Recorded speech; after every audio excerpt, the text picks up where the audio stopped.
은혜의 찬양 감사합니다.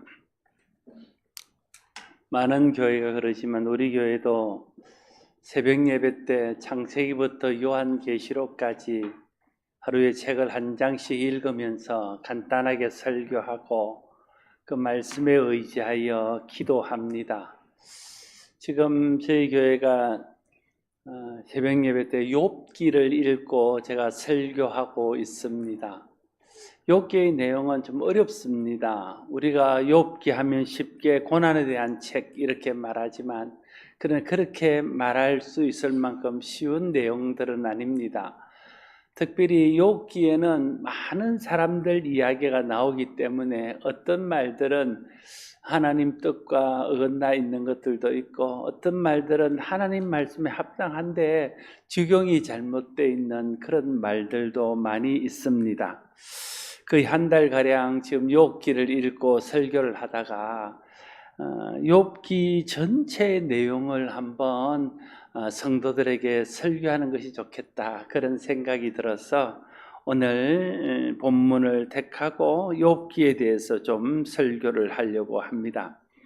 욥기의 내용은 욥의 고난을 둘러싸고 욥의 고난의 의미와 고난을 당하는 자의 자세에 대한 논쟁으로 되어 있습니다. 욥기는 처음부터 끝까지가 다 서로 논쟁하는 그런 내용들입니다. 그 내용의 논쟁의 내용을 알고 이해하면 그래서 욥기 전체를 이해할 수 있을 것입니다. 욥기에 나오는 논쟁은 크게 네 가지로 나누어 말할 수 있습니다. 제일 첫 번째는 욥과 사단의 논쟁이 나옵니다. 두 번째는 욥과 욥의 아내의 논쟁이 나옵니다. 세 번째는 그게 가장 긴 내용인데 욥과 욥을 위로하러 왔던 세 친구의 논쟁이 나옵니다. 그리고 마지막 부분에 가면 욥과 하나님 사이의 논쟁이 나오고 있습니다. 오늘 이 네 가지 논쟁에 대해서 좀 살펴보면서 욥기가 우리에게 주는 교훈들을 다시 한번 마음에 새기는 기회가 되기를 바랍니다. 첫 번째 욥기에 등장하는 논쟁은 하나님과 마귀의 논쟁입니다.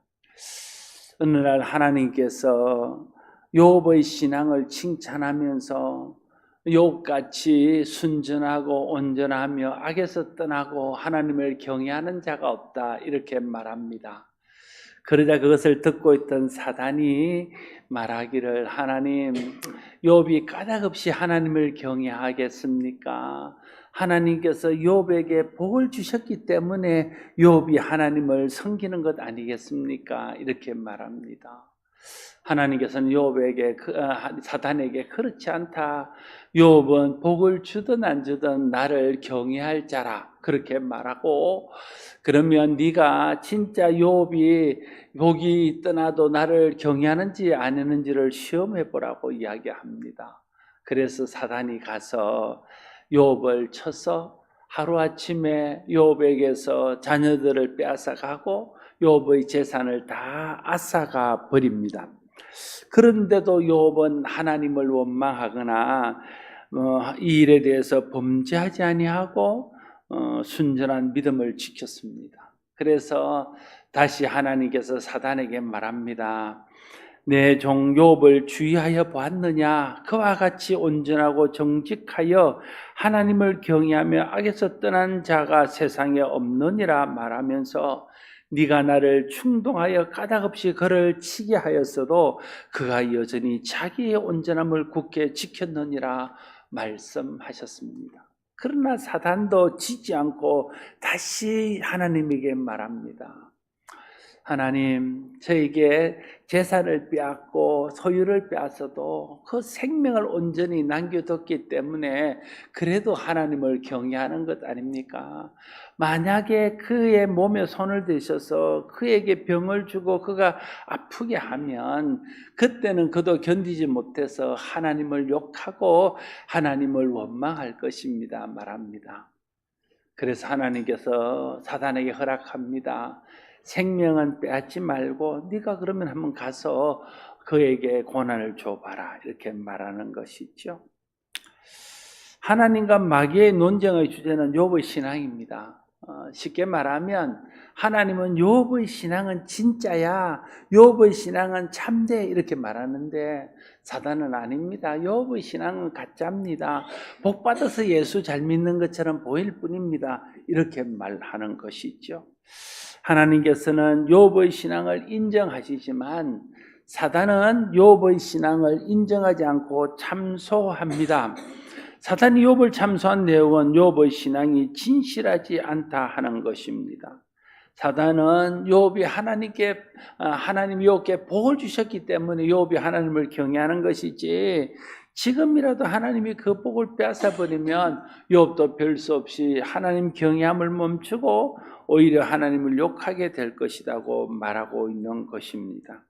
이것은 욥이 하나님을 사랑하는 것이 아니라 하나님 주신 복을 사랑하는 것이다라는 것을 말하고 있는 것이죠. 그래서 사단은 욥에게서 복을 빼앗으면 욥도 별 수 없이 하나님을 원망하고 하나님 경외하는 것을 멈출 것이라고 확신했고 그 마음을 하나님께 전한 것입니다.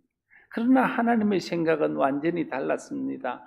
욥은 정말 나를 경외하는 자이고 욥이 재산이 있건 없건 그가 건강하든 건강하지 않건 하나님을 경외할 자라는 것을 확신했기 때문에 그 욥을 시험하도록 마귀에게 맡기는 것입니다. 욥의 고난은 욥의 신앙이 진짜인가 가짜인가에 대한 하나님과 사단의 논쟁을 확인하는 과정이다 말할 수 있습니다.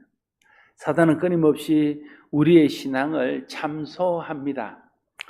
요한계시록에 보면 사단을 부를 때에 사단을 밤낮 참소하던 자 이렇게 부릅니다.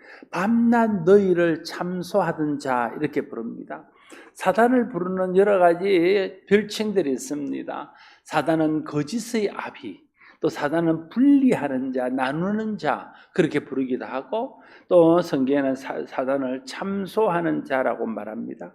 이 참소라는 말은 국어사전에 보면 남을 해치려고 죄가 있는 것처럼 꾸며 윗사람에게 일러 바치는 것이라고 설명하고 있습니다. 사단은 우리가 마치 죄가 있는 것처럼, 우리가 마치 불의한 것처럼 계속해서 하나님 앞에 우리를 참소하는 자입니다. 그러나 하나님은 우리를 위하시는 분이십니다.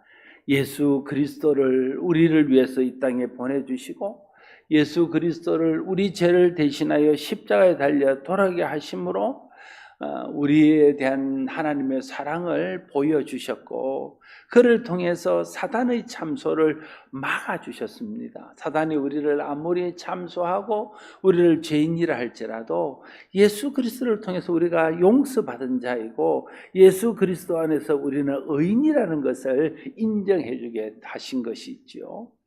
그래서 성경은 예수 그리스도를 우리의 중보자 혹은 우리의 대언자라고 말하고 있습니다. 사단이 하나님 앞에 우리의 죄에 대해서 참소하면 예수 그리스도께서 변호사로 우리 하나님 앞에 서서 우리의 죄가 이미 예수 안에서 사함받았고 우리의 죄값을 예수님이 대신 지셨다는 것을 변호해 주심으로 사단의 참소를 무력화시키는 것, 그것이 예수님이 우리에게 하시는 대언자로 중보자로서의 하시는 일입니다. 그러므로 우리가 하나님을 믿고 하나님을 의지하면 사단이 아무리 우리를 참소해도 우리는 안전할 수 있는 것입니다. 그래서 우리가 사단에 대해서 너무 두려워할 필요가 없습니다. 어떤 사람은 예수 믿으면서도 너무 사단을 두려워하고 귀신을 무서워하는 이런 사람들이 있습니다. 그러면요, 자꾸만 사단에 눌려요. 자꾸만 귀신에 눌리게 됩니다. 사탄을 대하는 성도의 바른 태도는 예수 그리스도께서 십자가와 부활을 통해서 사단의 모든 권세를 누르고 승리하셨다는 것을 믿고, 누구든지 예수 그리스도를 믿는 믿음 안에 있는 사람은 우리도 사단을 이기고 승리했다는 것을 믿는 그런 믿음 안에서 사단을 두려워하지 않는 것입니다. 그러나 사단은 워낙 강교한 자이고 집요하게 우리를 참소하고 공격하고 유혹하는 자이기 때문에 늘 경계하면서 사단의 공격에 넘어지지 않도록 분별하며 조심해야 합니다. 그러니까 사단을 대하는 태도를 정리하면 이렇습니다. 사단은 이미 예수 그리스도의 십자가 부활을 통해서 승리하셨기 때문에 사단은 두려워할 필요는 없습니다. 그러나 사단은 끊임없이 우리를 유혹하고 공격해서 우리를 하나님 사랑과 믿음에서 멀어지게 하기 때문에 사단을 경계하는 것은 우리에게 필요하고 사단의 공격을 주의하여 조심하는 것은 필요한 것이죠. 그러니까 사단을 두려워하지 않되 사단은 경계해야 될 존재, 그 정도로 우리가 사단을 대해야 할 것입니다. 사탄도 하나님의 권세 아래 있기 때문에 하나님이 허락하신 만큼만 우리를 괴롭힐 수 있습니다. 하나님께서 재산에 대해서 허락하실 때 사단은 욥의 재산을 뺏어갔고, 하나님께서 그의 건강에 대해서 허락하실 때 비로소 사단은 욥의 건강에 대해서 손을 댈 수 있었던 거죠. 하나님이 허락하지 않으니까 생명에 대해서는 어떤 해도 가할 수 없는 그런 자리에 있던 것을 보게 됩니다. 그래서 고린도전서 10장 13절에 사람이 감당할 시험 밖에는 너희가 당할 것이 없나니 오직 하나님은 미쁘사 너희가 감당하지 못할 시험 당함을 허락하지 아니하시고 시험 당할 점에 또한 피할 길을 내사 너희로 능히 감당하게 하시느니라 말하고 있습니다. 우리가 당하는 모든 시험, 우리가 당하는 모든 고난, 우리가 당하는 모든 어려움들은 하나님의 허락하심 안에만 있다는 거예요. 그래서 하나님의 허락하심 안에 있다는 것은 하나님이 지키시고 하나님이 보호하시고 하나님이 보시는 가운데 고난당한다는, 그러니까 하나님이 위급한 상황이 되면 개입하시고 하나님이 그 고난을 통해서 하시는 하나님의 뜻을 이루어 간다는 것이죠. 그래서 우리가 예수 그리스도 안에 있으면 안전하다는 것을 믿어야 됩니다. 오직 예수 그리스도 안에서 예수 그리스도를 믿는 믿음으로 그리스도와 동행하면 그리스도께서 때를 따라 돕는 대로 우리를 도우시고 세상 끝날까지 항상 우리와 함께 하시는 그리스도께서 우리를 지키실 것입니다. 그러니까 사단과 하나님과의 논쟁을 통해서 우리가 깨닫는 것은 하나님이 우리를 위하시는 분이고, 사단이 아무리 우리를 참소해도 예수 그리스도 안에서 우리는 참소당하지 않고 승리한 자라는 것을 믿는 믿음 위에 서야 되고, 그러나 사단은 경계하고 조심해서 사단이 우리를 유혹함으로 믿음에서 멀어지거나 믿음에서 넘어지지 않도록 늘 깨어 조심해야 된다. 그걸 하나님과 사단의 논쟁에서 우리가 배워야 된다는 거예요. 두 번째 논쟁은 욥과 욥의 아내의 논쟁입니다. 욥기 2장 7절 8절에 이렇게 말합니다. 사단이 이에 여호와 앞에서 물러가서 욥을 쳐서 그 발바닥에서 정수리까지 종기가 나게 한지라 욥이 제 가운데 앉아서 질그릇 조각을 가져다가 몸을 끌고 있더니, 이렇게 기록. 상상이 되십니까? 참 잘 살던 사람, 많은 사람들이 존경을 받던 사람, 부족함이 없게 살던 사람, 그 사람이 한날 한시에 모든 것을 다 잊고 거지꼴이 되었는데 거기다가 몸에 병이 들어서 기아짝으로 자기 몸을 깔으며 개가 와서 헌대를 핥는 이런 비참한 처지에 있게 되었다는 거예요. 그걸 본 그의 아내가 무엇이라 말합니까? 욥기 2장 9절에 보면 그의 아내가 그에게 이르되 당신이 그래도 자기 온전함을 굳게 지키겠느냐? 하나님을 욕하고 죽으라, 이렇게 말합니다. 아내가 그렇게 말하면 안 됩니다. 남편이 힘든데 남편을 위로하며 격려해야지. 아니, 그 정도면 막 그냥 죽으라 이렇게 말하면 안 되는 거예요. 욥이 말하죠. 너의 말, 당신의 말이 어리석은 여자의 말과 같다. 하나님이 우리에게 복을 주셨다면 하나님 우리에게 화도 주시지 않겠느냐, 이렇게 말하고 있습니다. 욥의 생각은 이런 것이죠. 하나님께서 우리가 필요할 때 하나님이 복을 주시는 것도 당연하고 감사한 일이면 하나님이 또한 뜻이 있어서 우리에게 고난을 주시는 것도 우리가 감사하고 당연한 것으로 받아들여야 된다는 거예요. 하나님이 복 주실 때는 해하고 좋아하다가 하나님이 우리에게 어려움을 주시면 하나님도 계시지 않는 것처럼 하나님을 원망하는 것은 옳지 않다는, 공평하지 않다는 거예요. 그러나 욥의 아내의 생각은 이런 거예요. 하나님 복 주시면 하나님이지, 하나님 복을 안 주시는데 우리가 하나님을 섬기는 필요가 뭐 있냐, 이런 생각을 가지고 있는 것입니다. 욥과 욥의 아내의 논쟁을 통해서 욥과 그의 아내의 신앙의 깊이와 그 신앙의 무게의 차이를 우리가 느낄 수 있을 것입니다. 여러분, 우리가 신앙생활하면서 경계해야 될 많은 것들이 있지만 우리가 신앙생활에서 가장 경계해야 될 것은 기복신앙입니다. 구약시대 이스라엘 백성들을 가장 위협했던 것 역시 기복신앙입니다. 그들이 우상숭배에 빠졌던 것은 기복신앙에 뿌리를 둔 우상숭배의 마음을 빼앗겼기 때문에 그렇습니다. 기복신앙이 무엇입니까? 기복신앙은 쉽게 말하면 복받기 위한 신앙입니다. 기복신앙은 신앙의 목적이 복받는 것입니다. 예수 믿고 복받는 것이 잘못된 것은 아닙니다. 여러분, 예수 믿고 복받는 것 당연한 것입니다. 그러나 내가 받는 복, 특별히 세상에 말하는 복을 받는 것이 예수 믿는 목적이 되어서는 안 된다는 거예요. 그걸 목적으로 삼는 신앙이 기복신앙입니다. 예수 믿는 목적은 이미 하나님께서 예수 그리스도를 통해서 우리를 구원하시고 하나님 자녀 삼으시고 천국을 우리에게 유업으로 주시겠다 약속하시고 때마다 시마다 도우시는 하나님의 은혜로 우리를 도우시며 하나님 자녀로서 이 땅에 살게 하신 그 하나님의 은혜, 그 하나님의 사랑 때문에 감사해서 내가 살아도 주를 위해 죽어도 주를 위해서 하나님의 영광을 드러내면서 살아야지, 그것 때문에 우리가 예수 믿는 것이죠. 내가 하나님의 자녀로서 하나님과 동행하고 하나님과 교제하면서 세상을 살아갈 힘을 공급받고 세상을 살면서 하나님의 뜻을 이름으로 이 땅에 하나님 나라를 이루어가게 하는 그 일을 위해서 내가 예수 믿는 것이죠. 내가 이 땅에서는 어려움도 있고 힘든 일도 있지만 그러나 끝까지 예수를 믿고 하나님과 동행하다가 주님 손에 이끌려 천국 가서 그곳에서 얻을 영광을 생각하면서 우리가 예수 믿는 것이죠. 그것이 우리가 예수 믿는 목적입니다. 그런데 우리가 예수 믿는 목적을 그 하나님께 이미 받은 은혜 때문에 하나님의 영광을 위해서, 하나님 나라를 위해서, 하나님 뜻을 위해서, 영원한 나라를 위해서 예수 믿는 게 아니라 눈앞에 보이는 복 받는 것을 목적으로 예수를 믿는다면 그때부터 문제들이 생기기 시작한다는 거예요.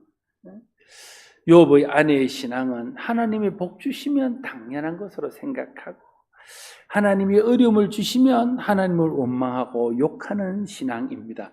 이게 기복신앙의 아주 전형적인 모습이에요. 여러분 자신의 신앙을 한번 생각해 보세요. 우리가 하나님이 내게 복을 주시고 하나님 내게 잘되게 하시면 그것이 마치 내가 열심히 예수 믿고 내가 충성하고 내가 하나님 앞에 잘해서 마치 복을 받는 것처럼 해서 당연한 것으로 생각하고 오히려 교만해지고 자랑하기까지 하면서도 하나님이 내게 뜻이 있어서 어려움을 주고 고난을 주면 마치 하나님께서 불의한 일이나 행한 것처럼 하나님 앞에 불평하고 하나님을 원망하고 하나님이 어떻게 살아계시다면 그럴 수 있냐고 하나님에게 대드는 그런 신앙이 아닌지, 그런 신앙이라면 나는 기복신앙에 빠져 있는 사람입니다. 그게 기복신앙의 아주 대표적인 모습, 기복신앙의 아주 전형적인 모습이기 때문에 그렇습니다. 그러나 욥은 하나님이 복을 주셔서 누리게 하셨다면 또 하나님의 뜻이 있어서 어려움을 주시면 그것도 달게 받아야 한다는 것입니다. 우리 신앙의 출발점은 예수 그리스도를 통해서 베푸신 하나님의 은혜입니다. 그 은혜 때문에 예수 믿고 믿음 안에서 사는 것이지 내가 세상의 복을 받기 위해서 예수 믿고 그 안에 예수 안에 사는 게 아니라는 거예요. 복 받기 위해서 예수 믿는 것이 아니라 이미 받은 복 때문에, 이미 하나님 내게 베푸신 은혜 때문에, 그 놀라운 사랑 때문에 우리가 예수 믿는 것이고 하늘에 속한 복이 우리에게 기다리고 있기에 하나님과 함께 사는 것이 가장 행복한 길이기에 그래서 예수 믿는 것입니다. 기복신앙은 자기가 신앙의 주인입니다.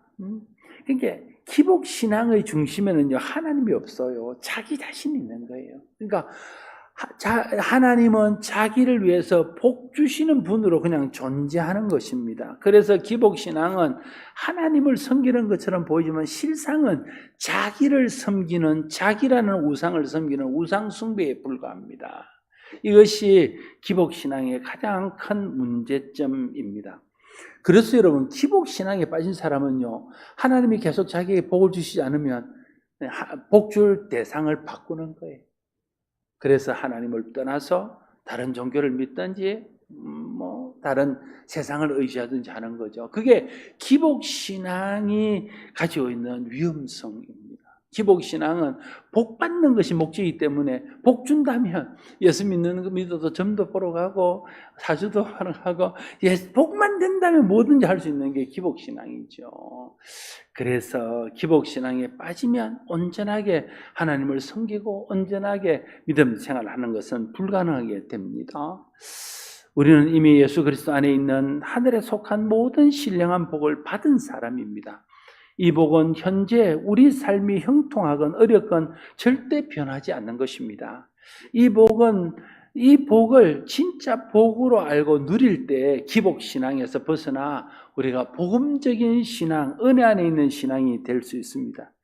여러분, 우리는 예수 믿고 구원받고 하나님의 자녀가 되고 천국 백성이 되어 하늘의 복을 누리며 살고 있습니다. 우리는 복 받으려고 예수 믿는 것이 아니라 하나님께서 우리에게 베푸신 이 놀라운 은혜, 복 때문에 예수를 믿고 하나님을 경외하며 사는 것입니다. 이 생각에서 벗어나지 말아야 돼요. 이 신앙의 중심을 잃어버리지 말아야 돼요. 그래야 세상의 기복신앙의 유혹에서 우리를 지켜낼 수 있고 우리의 신앙이 복음 안에서 하나님께 영광이 되고 우리 신앙이 진정한 복을 누리는 신앙이 될 수 있을 것입니다. 저와 여러분의 신앙이 하나님 은혜 안에서 기복신앙을 극복하고 하나님 이미 주신 은혜와 복을 누리면서 그것을 때문에 예수를 섬기는 그런 복음적인 신앙으로 나아갈 수 있게 되기를 바랍니다. 세 번째 욥의 논쟁은 욥과 그의 친구들 간의 논쟁입니다. 이 논쟁이 욥기 전체 내용의 가장 많은 부분을 차지합니다. 욥과 욥의 세 친구의 논쟁의 요점은 뭐냐면 고난에 대한 이해, 고난에 대한 해석의 차이입니다. 욥은 자기에게 닥친 고난이 하나님의 뜻 안에서 하나님의 뜻을 이루기 위한 고난이라고 생각합니다. 자기의 고난을 그렇게 해석합니다. 그러나 욥의 세 친구들은 욥이 당하는 고난이 욥에게 숨겨져 있는 죄 때문에 당하는 고난이라고 생각하는 거죠. 그래서 욥에게 계속해서 말합니다. 네가 숨겨놓은 죄가 무엇이냐? 사람들에게 드러내지 않은 죄가 뭐냐? 그걸 꺼내어서 회개하고 그걸 꺼내어서 고백하는 날에 네가 고난에서 벗어날 것이다. 이렇게 말하고 있습니다. 여러분, 우리가 다른 사람이 당하는 고난에 대해서 함부로 평가하거나 함부로 말하면 안 됩니다. 물론 어떤 고난은 자기의 죄 때문에 당하는 고난도 있습니다. 그러나 또 어떤 고난은 하나님의 영광을 위한 고난이 있습니다. 예수님께서 나면서부터 맹인된 사람을 봅니다. 그래서 제자들이 말하죠. 예수님, 저 사람이 맹인된 것이 자기 부모의 죄입니까? 자기의 죄 때문입니까? 묻죠. 그때 예수님 뭐라고 말씀하셨습니까? 저자가 맹인된 것은 자기의 죄도 아니고 자기 부모의 죄도 아니다. 하나님의 영광을 위해서다. 이렇게 말씀하시잖아요. 그리고 그의 눈을 뜨게 해서 진짜 하나님의 영광을 드러내는 그런 도구로 그가 쓰임받는 것을 볼 수 있습니다. 다른 사람의 고난이 그것이 죄로 인한 고난이든 그것이 하나님의 영광을 위한 고난이든 그것은 하나님과 그 사람 사이에서 서로 해결되어야 될 문제입니다. 우리는 고난 당하는 사람 볼 때 그냥 그를 위해서 기도하고 그를 격려하고 위로할 뿐이지 그것을 내 마음대로 평가해서 그것을 말하면 안 된다는 거예요.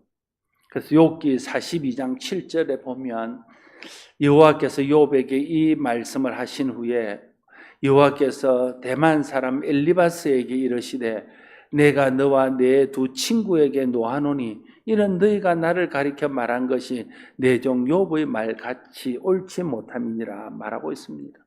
하나님이 욥이 말이 옳아, 너희들은 틀렸어, 이렇게 말하는 것이 있죠. 욥이 고난을 바라보는 시각이 옳은 것이고 너희가 고난을 보는 눈이 틀린 것이야, 그렇게 주님이 말씀하고 있습니다. 여러분, 해석이 중요해요. 우리 인생에서 일어나는 모든 일들은 일어나는 그 사실보다 그것을 어떻게 해석하느냐가 더 중요한 것이죠. 우리에게 일어나는 모든 일들, 사람들의 일어나는 모든 일들을 복음적으로 해석할 줄 알아야 돼요. 그게 복음적인 사람이죠. 복음적으로 해석한다는 것은 어떻게 해석하는 겁니까? 단순하게 쉽게 말하면 하나님의 사랑이라는 그런 기본적인 틀을 가지고 보는 것이죠. 하나님이 우리를 사랑하시고 하나님 우리를 사랑하셔서 그의 독생자까지 나를 위해서 내주신 분이고 나를 살리시기 위해서 예수님을 세상에 보내서 십자가에 달려 돌아가시게 하시고 나의 영원한 생명을 위해서 예수님을 다시 부활시키시고 나를 자녀 삼으시고 세상 끝날까지 나를 붙들시고 함께 하시는, 나를 사랑하시는 분, 하나님에 대한 그런, 하나님이 나를 사랑하시는 분이라는 기본 전제가 딱 알리면요, 아, 내가 고난을 당할 때 하나님 나를 그렇게 사랑하시는데 내게 이런 고난을 주실 때는 하나님 뜻이 있겠지, 그게 딱 깨달아지는 것이죠. 근데 그 하나님의 사랑에 대한 기본이 깔려져 있지 않으면 기복신앙으로 흘러서 고난이 오면 하나님 원망하고 하나님 대적하고 하나님 없는 것처럼 행동하고 좀 좋은 일이 있으면 막 교만하고 자기가 잘해서 잘 된 것처럼 생각한다는 거예요. 그래서 우리가 모든 것들을 복음적인 눈으로 해석해야 된다. 하나님의 크신 사랑 안에, 하나님께 받은 은혜 안에서 내게 일어나는 일, 다른 사람에게 일어나는 일들을 보는 거죠. 그러면 내가 아무리 어려워도 그게 하나님 뜻이 있다는 것을 알고 하나님 나를 사랑하신 것은 변함이 없다는 것을 알고 우리가 인내하고 참으면서 그를 통해서 하나님 영광이 나타날 수 있도록 할 수 있다 하는 것입니다. 욥기 8장, 로마서 8장 28절에 우리가 알거니와 하나님을 사랑하는 자 곧 그의 뜻대로 부르심을 입은 자에게는 모든 것이 합력하여 선을 이루느니라 말하고 있습니다. 하나님의 하시는 일은 다 선합니다. 당장은 어렵고 힘들지만 그것이 나중에는 내게 선을 이루는, 내 인생에, 우리 가문에, 우리 자손들에게 선을 이루는 결과를 가져온다는 것을 믿고 함부로 고난에 대해서 하나님 앞에 말하지 말고 다른 사람의 고난에 대해서 함부로 평가하지 않는 우리 모두가 되기를 바랍니다. 마지막으로 등장하는 논쟁은 하나님과 욥의 논쟁입니다. 하나님과 욥 사이의 논쟁은 하나님과 욥의 논쟁이라기보다는 하나님 자신의 고난에 대해, 욥이 자기의 고난에 대해서 하나님 앞에 하소연하고 하나님이 그것에 대해서 설명하는 그런 것이라면, 오늘 본문의 내용이 다 그런 내용들이고, 특별히 8절에 보면 네가 내 공의를 부인하려느냐, 네 의를 세우려고 나를 악하다 하겠느냐 말하고 있습니다. 우리는 여기서 죄인인 모든 사람들 속에 있는 죄성을 보게 됩니다. 사람들은 자기를 의롭다고 주장하기 위해서 하나님까지 악하다고 할 수 있는 존재임을 오늘 본문이 우리에게 말해주고 있는 것입니다. 자기가 의롭다는 것을 주장하는 자기의, 자기가 의롭다고 믿는 자기의, 그래서 자기의를 내세우게 되면요, 필연적으로 다른 사람은 죄인으로 만들게 됩니다. 제가 오늘 아침에 출근을 하면서 제가 먼저 좀 집을 나오면서 아내한테 제가 밑에서 기다리는데 나는 그렇게 이야기했는데 아내는 제 뒤에 뭐라고 말을 해서 제가 못 들었어요. 문을 닫고는. 제 아내는 내려가서 차를 가지고 위로 올라오세요 이렇게 이야기했는데 난 잘 못 들었어요. 밑에서 기다리는데 아내가 안 내려오는 거예요. 아내는 위에서 기다리면서 내가 없으니까 전화를 했어요. 나 밑에 있는데 위에 올라온다 하셨잖아요. 아니 밑에 못 들었는데 왔어요. 근데 제가 그 다음 말은 안 했어요. 왜 안 했겠어요? 제가 이제 살아오면서 제 아내하고 깨달은 게 있어요. 아, 우리의 기억들, 우리의 말들이 틀릴 수 있다. 우리의 기억력이 잘못될 수 있다. 이걸 이제 알게 돼서 하도 이제 실수를 말하니까, 그래서 서로 실수하는 데 대해서 우리가 용납하고 그 다음에 비난하는 자까지는 안 가기로 약속을 했어요. 그래서 그 정도 이야기 딱 하고 그냥 아무 소리 안 하고 왔어요. 근데 여러분, 내가 끝까지 아내한테 내가 옳다고 말하면, 나의 의를 세우게 되면 내 아내를 죄인으로 만드는 겁니다. 또 아내가 끝까지 옳다고 그러면 나를 죄인으로 만드는 거죠. 그러니까 남편이 자기의 의로움을 세우려고 그러다 보면 아내를 죄인 만들어요. 아내가 자기의 의로움을 세우려고 그러면 남편을 죄인 만듭니다.